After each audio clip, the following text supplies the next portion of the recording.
ilmu, ketika kita mau belajar mempelajari ilmu, Allah Subhanahu wa Ta'ala akan memberikan satu anugerah berbeda dengan orang yang tak mau belajar.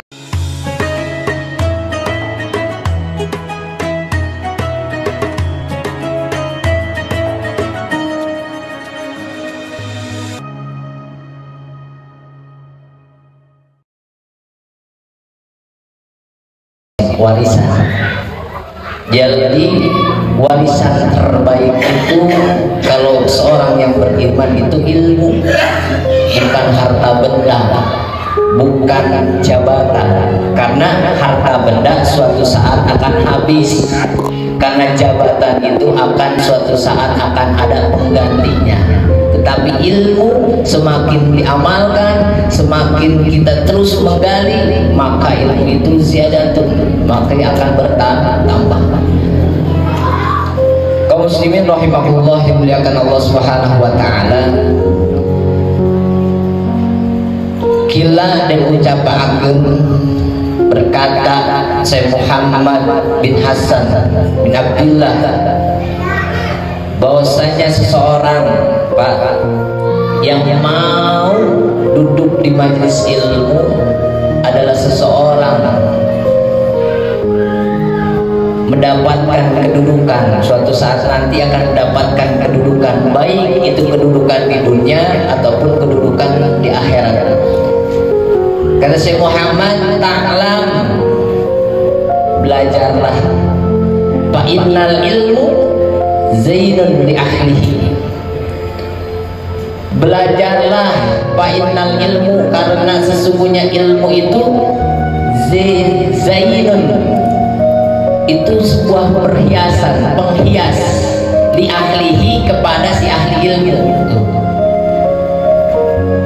Ilmu, ketika kita mau belajar mempelajari ilmu, Allah Subhanahu wa Ta'ala akan memberikan satu anugerah berbeda dengan orang yang tak mau belajar. Di sininya makanya Syekh Muhammad menyebutkan ta'lam, belajarlah.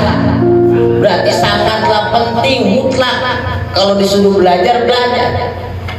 Kenapa? Karena apa? Fa'innal ilmu zainun di ahlihi, ia akan menjadikan sebuah perhiasan, sebuah,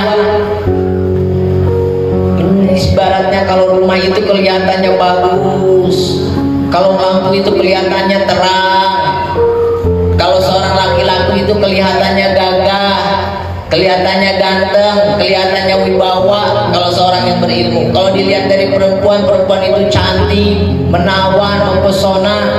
Kalau orang mempunyai ilmu. Nah, di sini disebutkan wa inna ma syaraful ilmi likaunihi wasilatan ila taqwa alladhi yastahiqu bihil karamata indallahi ta'ala wa syahadatu illa biyadihi. Kata Syekh Muhammad, ilmu itu sangatlah penting. Ilmu itu sangatlah penting. Ilmu sangat penting karena dengan ilmu, kata Syekh Muhammad, itu akan menjadikan wasilah, pelantara ila taqwa, menuju ketakwaan. Kalau seseorang ibadah tanpa ilmu, dia sembrono, ikutin gerakan imam, tidak tahu tata caranya, apakah akan menjadikan wasilah? Menjadikan wasilah tetapi nihil hasilnya. Seperti seorang, kalau kita menjadi seorang pedagang, yang kita cari ketika kita berniaga